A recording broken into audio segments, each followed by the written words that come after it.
सबसे पहली चीज़ तो यह है कि एनआरसी के नाम पर जितना हवा खड़ा किया जा रहा है उस हवे से निकलने की ज़रूरत है। और इस एनआरसी को जैसा कि गृह मंत्री मिस्टर अमित शाह ने जो बयानबाजी किया कलकत्ता में अपने हालिया प्रोग्राम में, उससे ये साफ जाहिर हो गया कि एक फिरके, एक तबके, एक कम्युनिटी को वो टारगेट कर रहे हैं, जो गलत है और सरासर गलत है। ये हिंदुस्तान हमारा दुनिया का अजीम तरीन एक जमहूरी मुल्क है और ये एक चमन के मानिंद है।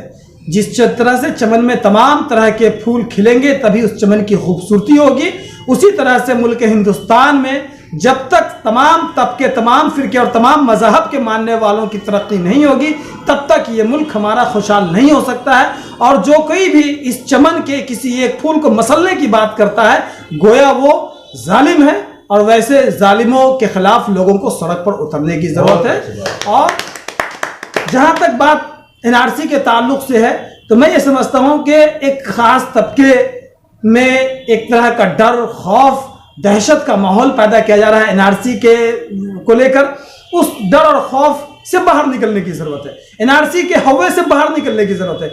मैं ये कहता हूँ कि हमारे मुल्क हिंदुस्तान में किसी एक मुल्क दूसरे मुल्क की बात नहीं, बल्कि जितने भी विदेशी हैं, हाँ वो बांग्लादेशी हो, सूडानी हो, अफगानिस्तानी हो, पाकिस्तानी, कहीं के भी विदेशी नागरिक हमारे मुल्क में है, हमारे मुल्क से उसे निकाल बाहर करना चाहिए। इस बात का मैं कायल हूं, लेकिन उन तमाम चीजों पे एक हद तय होनी चाहिए। आप तय कर दीजिए भाई। जाहिर सी बात है कि अगर विदेशी हमारे मुल्क में रह रहे हैं तो हमारे वसाइल का वो इस्तेमाल कर रहे हैं और नुकसान तो हमें होना है।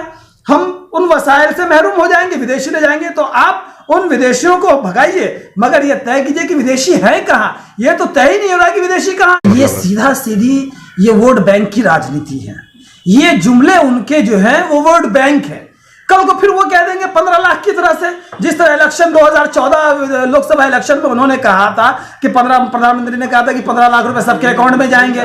बाद में अमित शाह ने कहा कि भाई ये जो है एक जुमला है। तो बाद में फिर जब इनकी बात पुरुष होगी तो कह देंगे वो एक जुमला था।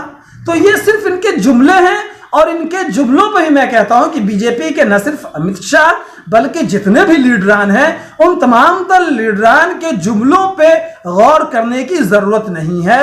उसको कोई तो खातिर खा लाने की जरूरत नहीं है। वो उनके वो पॉलिटिकल स्टंट है, वोट बैंक की राजनीति है। वो वोट बैंक की राजनीति कर रहे हैं और इस वोट बैंक की राजनीति को मुल्क की अक्सरियत, मुल्क का बहुसंख्यक तबका भी अब समझने लगा है।